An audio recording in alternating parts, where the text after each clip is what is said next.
1965. It was a time of revolutionary change.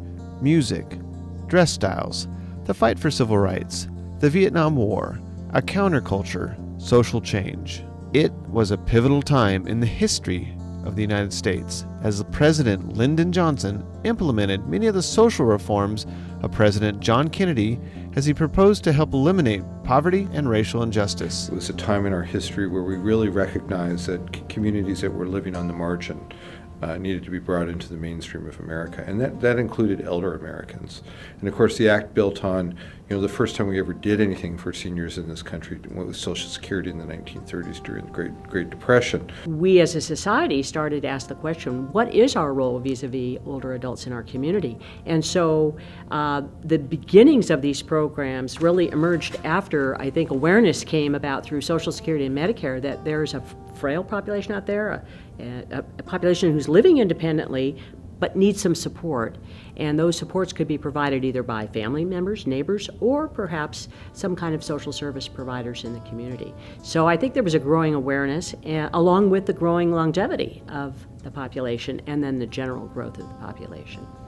The life of seniors have changed dramatically since the 1960s.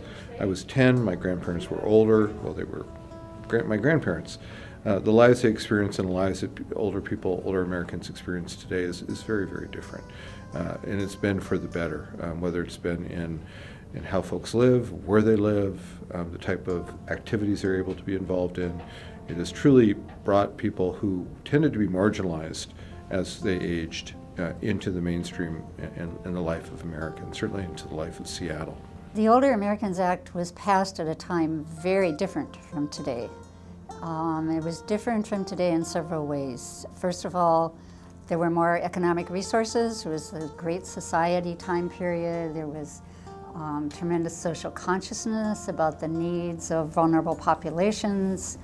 There was just a sense, the great society of things that could be done to try to solve problems.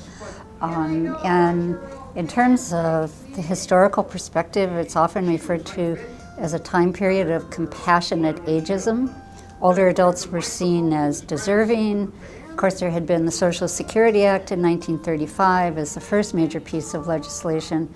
Then there was the first White House Conference on Aging in 1961, and the formation of the Senate's Committee on Aging, Select Committee on Aging, that was in 61, and then the Older Americans Act in 65. In some ways, it was overshadowed by the passage of Medicare and Medicaid, also in 1965, which of course were much more significant pieces of legislation. But it was a recognition that there was a need for services to promote older adults' well-being. It was not well-funded at the beginning. It still isn't well-funded. But, and the focus at that point was on state units of aging, not the local area agencies.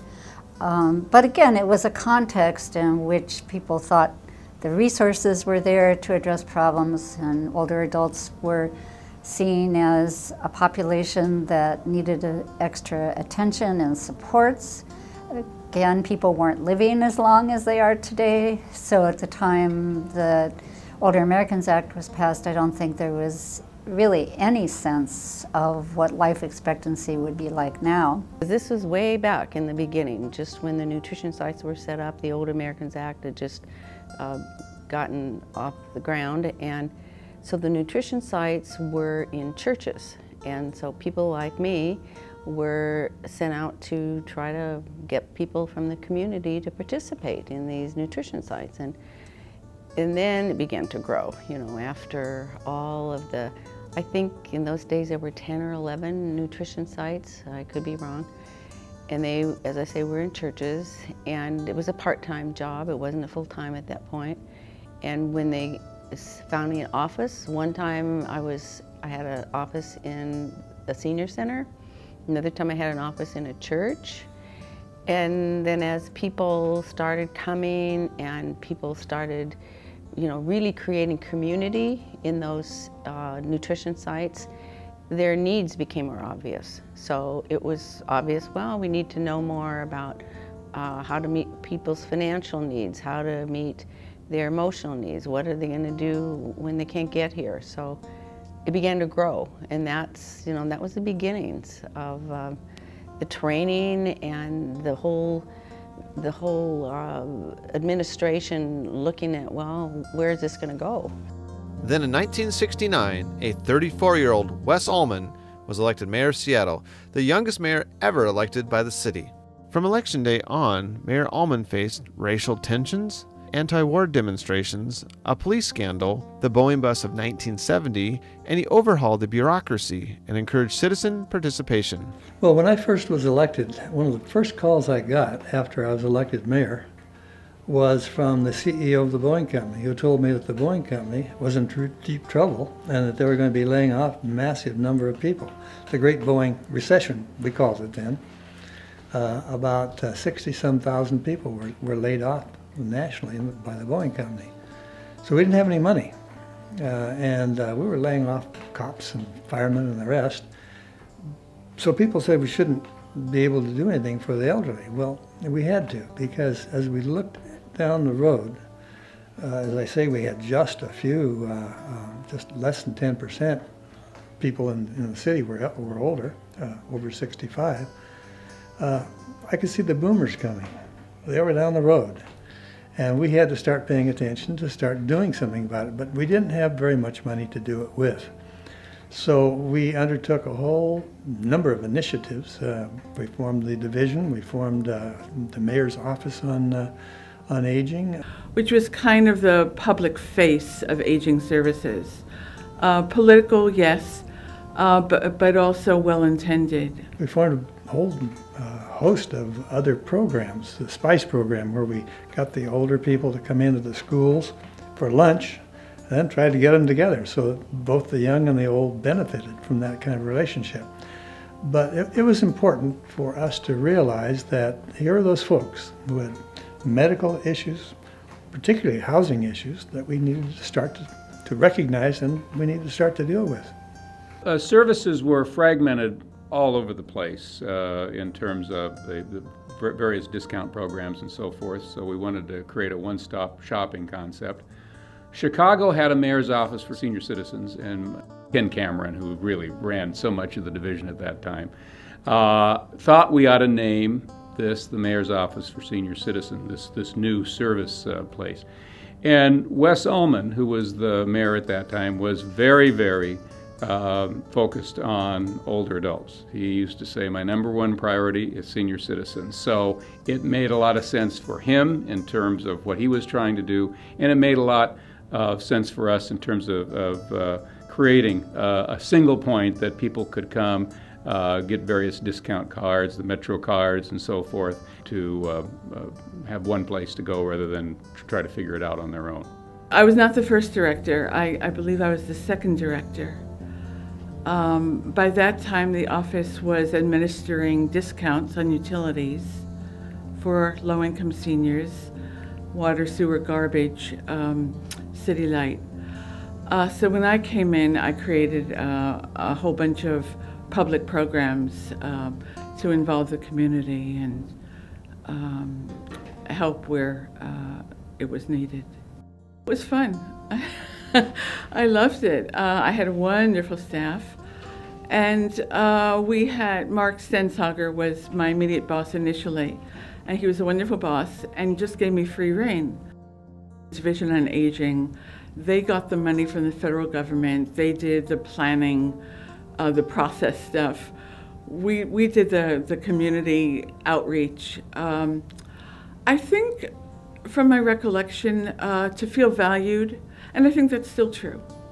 And so highlighting them, highlighting their achievements, giving them ways to use their skills and abilities, I think was important. Aging services are by no means limited to Seattle. In 1978, then County Executive John Spellman established a county office on aging to serve the fast-growing senior population in suburban and unincorporated King County. Suburban cities have stepped up too. Wonderful senior activity centers operate in Kirkland, North Bellevue, Des Moines, Kent, Auburn, Renton, Federal Way, and many other areas around the county. Meanwhile, in Seattle, a young mayor was just getting going. it was very important that we get some enthusiasm going and some programs going. And so I brought in a number of younger people, and they took to it like a duck to water. They realized that this was an area that really needed some involvement by particularly younger people and the enthusiasm. And then we got a lot of the older people back involved, or involved for the first time, many of them. And they became really enthusiastic people who were going to help us get this thing going. Denise Klein, who was our director back then, was kind of a very creative and a very strategic thinker. And so we found ourselves, I think, on the forefront of a lot of conversations, both in local government and in the community.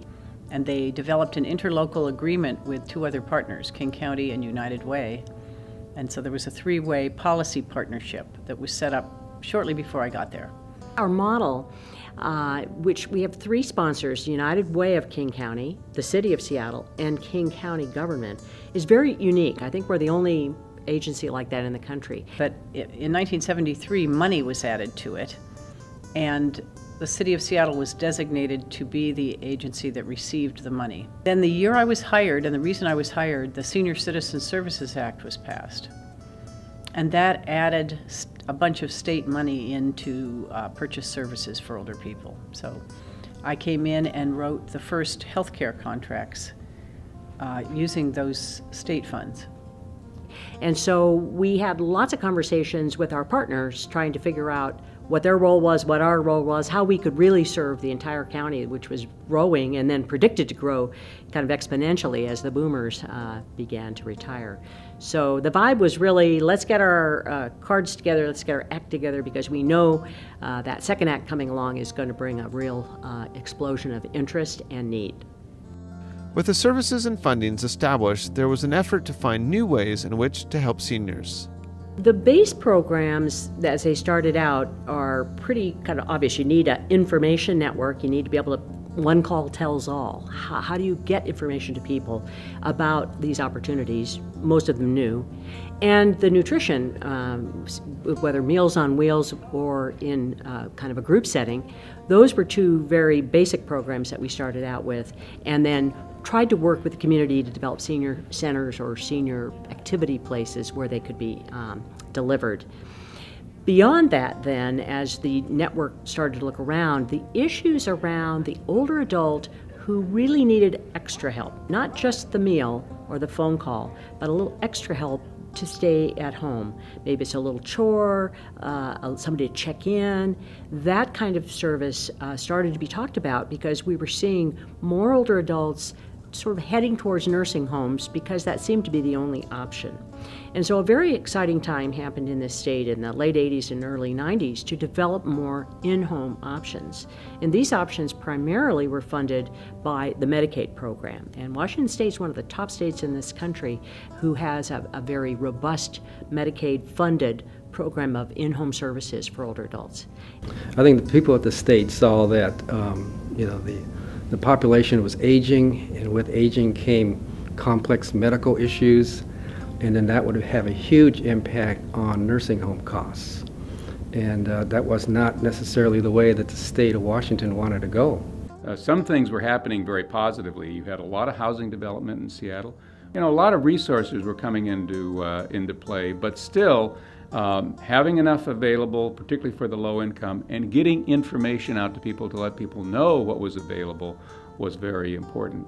I also think then, as it is now, staying in your home as long as you possibly can with the right kind of support resources was a major issue then, and certainly a major issue today. But they reduced nursing home beds to focus on community-based care, and all of a sudden that changed everything. For us, the focus changed from just giving information about Social Security or where to go for a meal program to clients that were, how I would describe it, as 2 steps away from a nursing home. Multiple health care needs, hypertension, heart issues, stroke victims, inappropriate or inadequate transportation, no primary care doc, multiple issues that were going to land them in a hospital and then a nursing home for the rest of their lives at a high cost to the state. So the state made that decision to target complex, multiple need seniors, and that was our job. So I would say it was this, it was the demographics that changed. Senior Services today is the largest nonprofit agency in the area that's serving the needs of seniors and those who care for them. The program we're probably most known for is our Meals on Wheels program, but that is just one of a breadth of services that we have that help support elders. So we have a group of senior centers. We have 7 senior centers that we run that are in communities. We have our minor home repair, we have Hyde Shuttle, volunteer transportation, enhanced fitness, the caregiver support, and our information and assistance program. And the way we help to shape the network as it is today, our information and assistance program was started in the late 1960s, and before that it was the way that seniors got into some of the services that they needed was they had to move out of their homes and go into nursing homes. So information and assistance really made it possible for people to get the services in the community that would allow them to stay in their homes and age in place.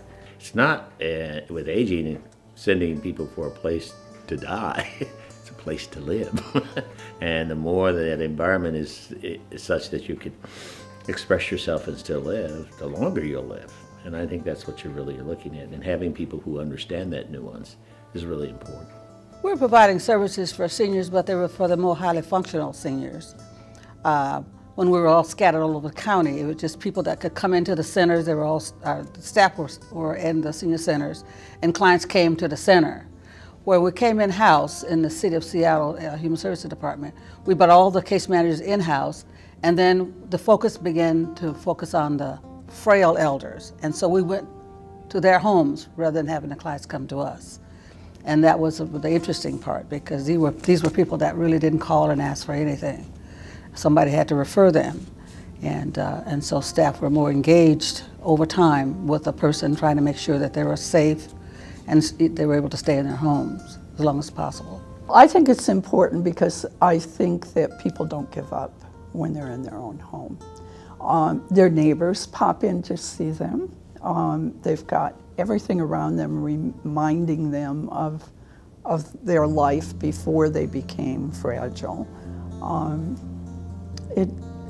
Place is very emotional, I think, for people.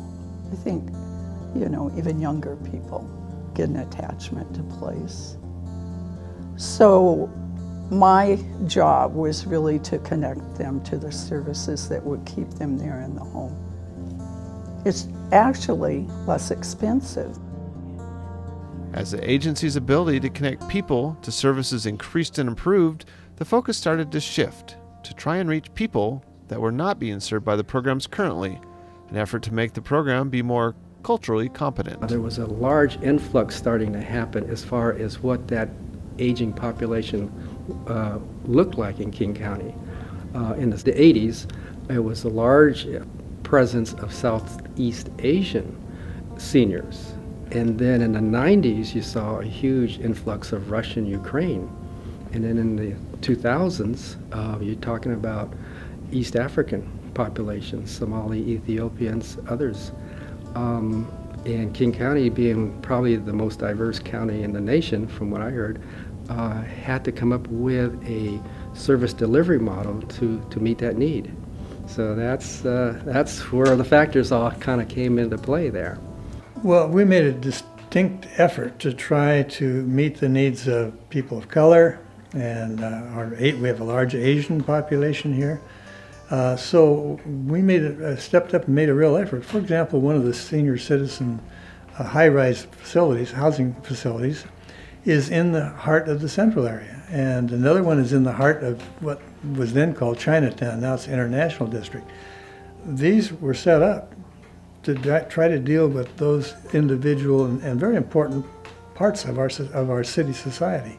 the initial involvement was through the Mayor's Council for African American Elders, so I came there to advocate on behalf of certain programs focused on that community's needs, specifically the African American Elders Project that was at that time had not found a home. It was a pilot project and it demonstrated its efficacy and benefit to the community.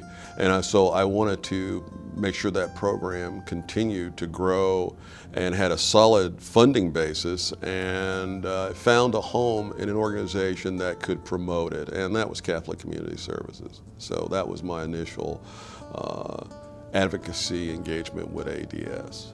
Well, when I first got involved, I was the executive director of the Asian Counseling and Referral Service, and had started in that capacity in the early 70s. I don't think we really connected directly with the Area Agency on Aging until the latter 70s. And at that point, we collaborated on a major federal grant to expand meal services to the Asian and Pacific Islander community.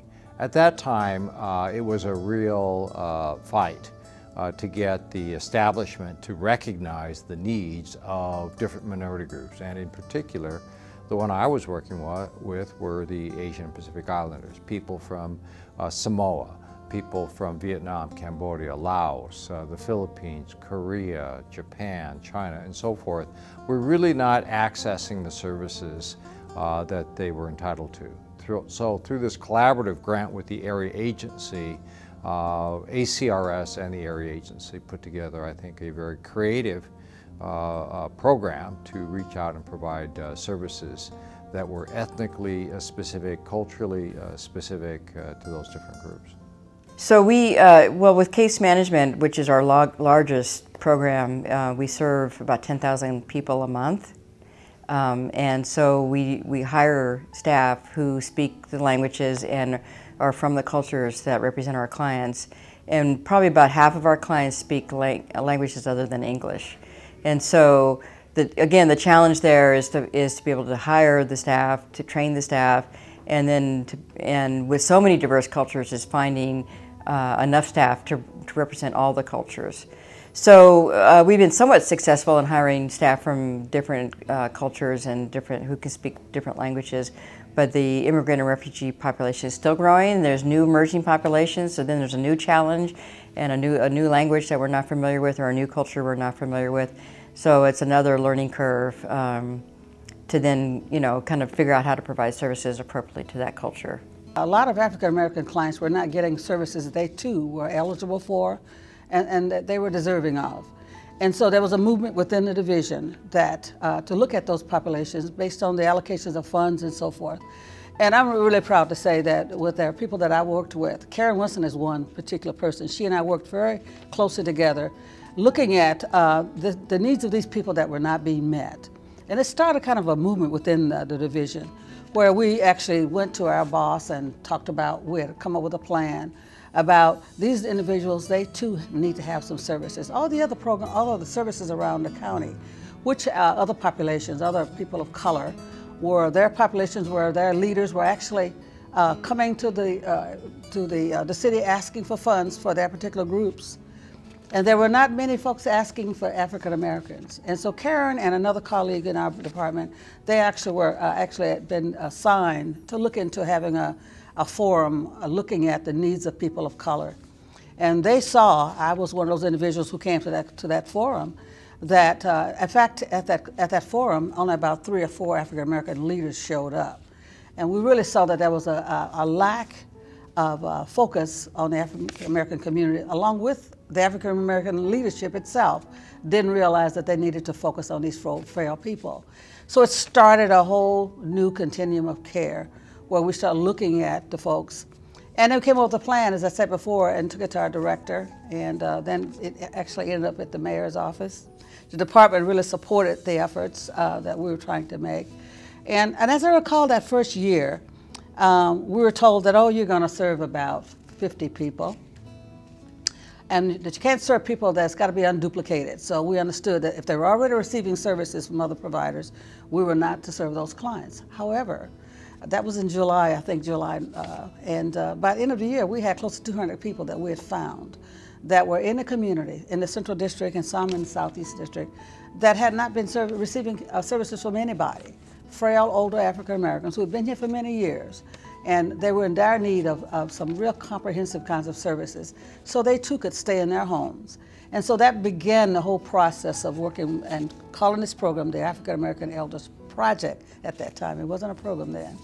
And so we were able to demonstrate against all odds that there was a need for this population.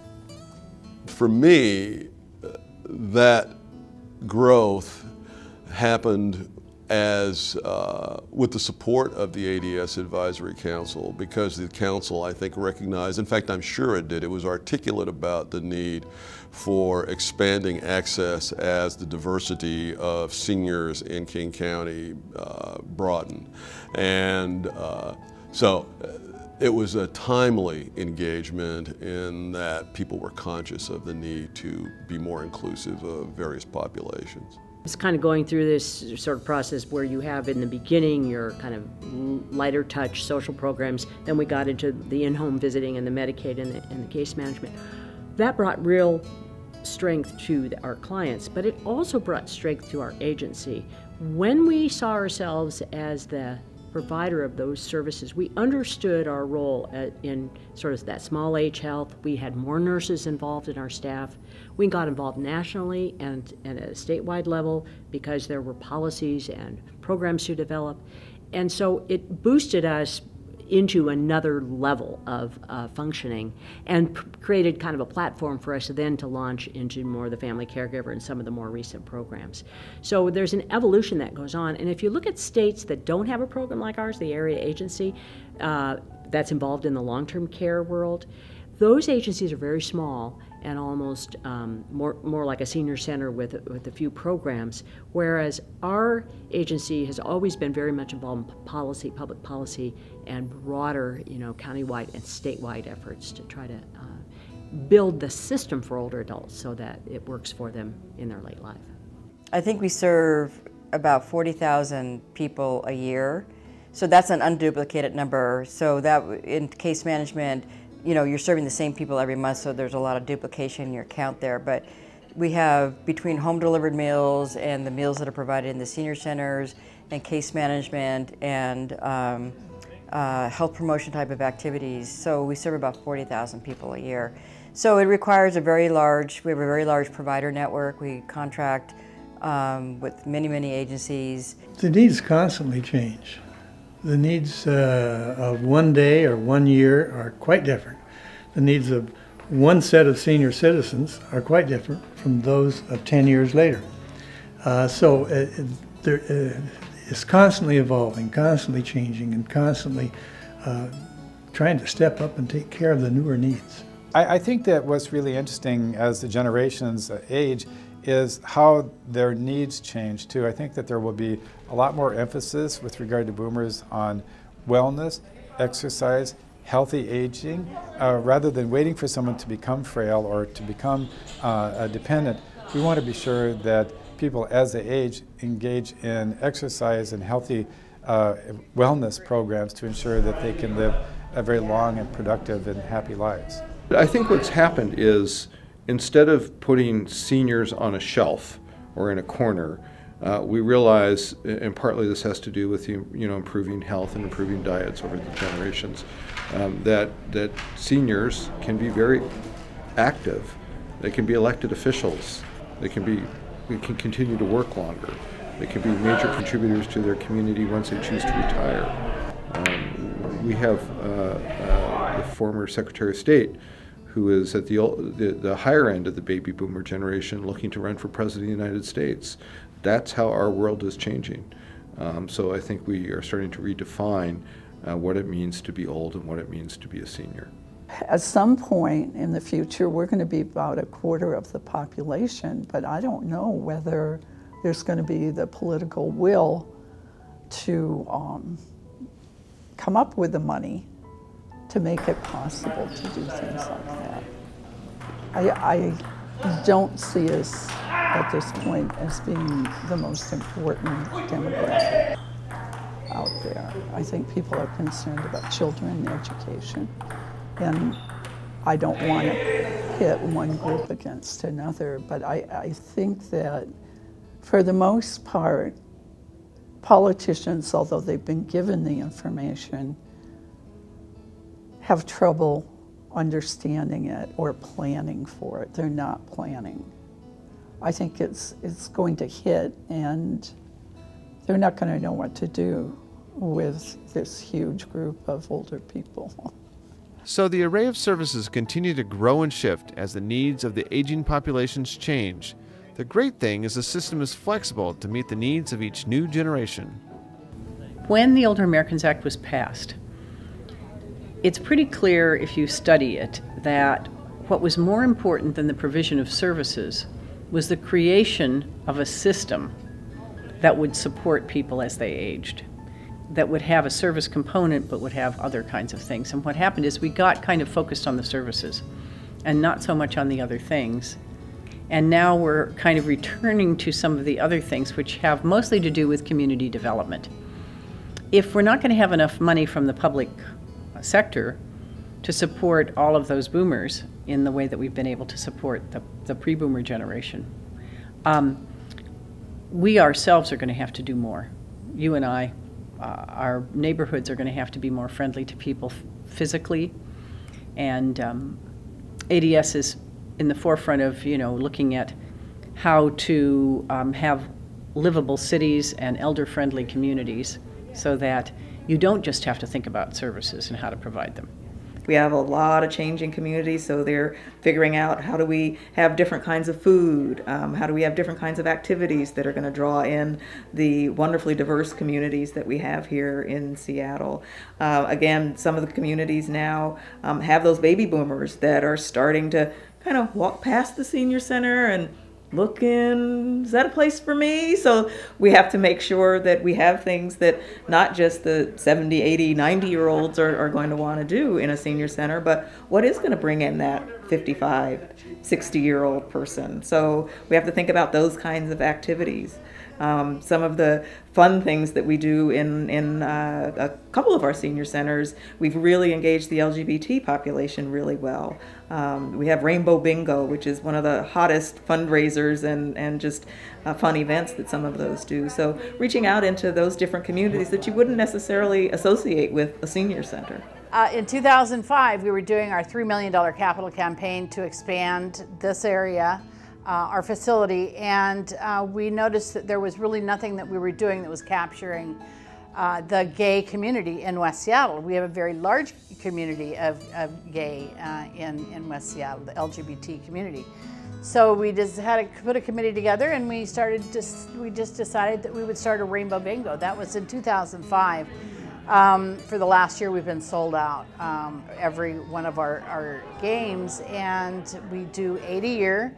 So that helps keep the lights on, that helps keep the services, it helps keep our social worker out there in the homes and doing outreach in the community. So makes me happy.